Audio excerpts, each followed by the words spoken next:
na-approve ng SPay later ko. Paano nga ba nangyari yun? Tara, alamin natin.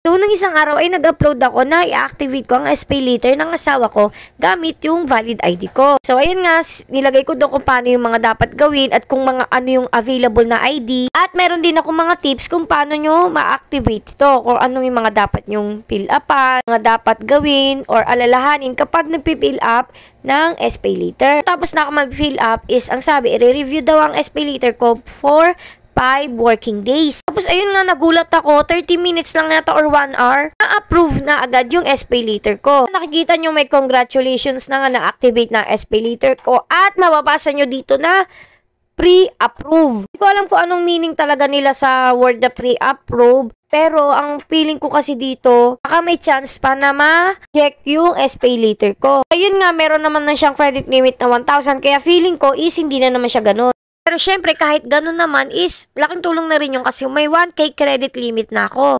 Nung una kasi akong na-approve sa SPay later, happy account ko yun, pero yung ginamit kong valid ID is sa husband ko. 8 times ako nag-try at nagkaroon agad ako ng credit limit na worth 2,500. So yun nga, dahil nga naging available sa Shopee account ng husband ko yung SPay later, ay nag-try na rin ako. Din kasi yung mga vouchers na makikita nyo dito sa may ilalim, or I mean sa may bandang gitna. Para kasi yan sa mga first time user, kagaya ng sinabi ko dun sa past na vlog ko about dito sa aking SPay later. Ang tanong, paano nga ba ako na-approve? Ano ba yung ginamit kong valid ID? At bibigyan ko kayo ng tips ko ano mga dapat ninyong ilagay dun sa fill upan nyo para mapansin talaga kayo ni Shopee at ma-approve kayo agad-agad. So, ito yung voucher na para sa mga first time SPay later user. Wala namang nakalagay na first time pero kasi binibigay ang kalimitan sa mga first timer para talaga mahikayat na magbukas or mag-open or mag-activate ng SPay later.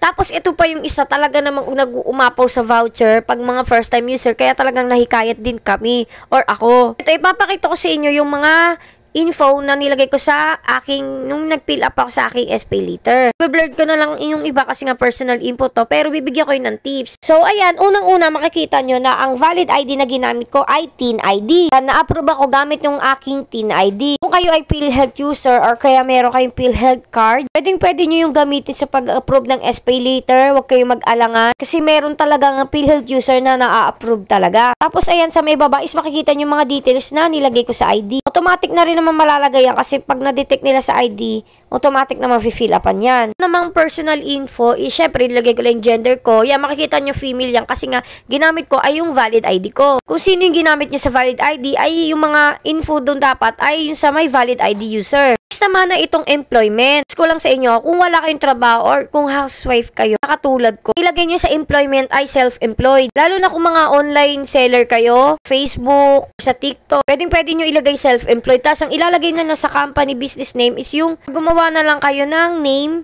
ng shop nyo. Kung wala kayong shop talaga, is gumawa kayo ng name nyo para sa shop nyo. May mga online seller sa Facebook na yung Facebook name lang yung ginamit nila eh. Ang gumawa na lang kayo ng business name nyo kung wala. Tapos ang ilagay nyo sa monthly income is 10,000 to 40,000. Dito kasi meron din ako nakita sa group na nilagay niya is ganito rin, 40,000 din yung income niya. Huwag nyo nang gawin sa sobrang mataas pa kasi baka talagang hindi na ma-approve yun. Tingin ko kasi ito na yung pinaka-average na monthly income sa Shopee. Itong 10,000 to 40,000. Yan, yung sa permanent address, yan, kung ano yung nasa ID, yun din dapat yung ilalagay nyo. Lastly naman na itong character reference, mas maganda kung husband nyo kung meron na kayo. Kung wala naman is nanay, tatay talaga pinaka-the best na ilagay nyo dito. At syempre, yung phone number dapat. Tapos kung na-approve na kayo, is pinakikita nyo dito sa pinaka-ilalim ay merong word na edit. Pwede nyo i-edit or ulitin lahat ng yan nang nilagay nyo dito pero sis, be careful. Kasi baka abutin na naman kayo ng 1 week sa pag-aantay para ma-approve na naman yan kasi i-review nila ulit yan. Katulad na lang ni ate na nag-message sa akin sa Facebook na 5 days, wala pa rin daw. Tapos up until na wala pa rin, hindi pa rin na-approve, 7 days na yata.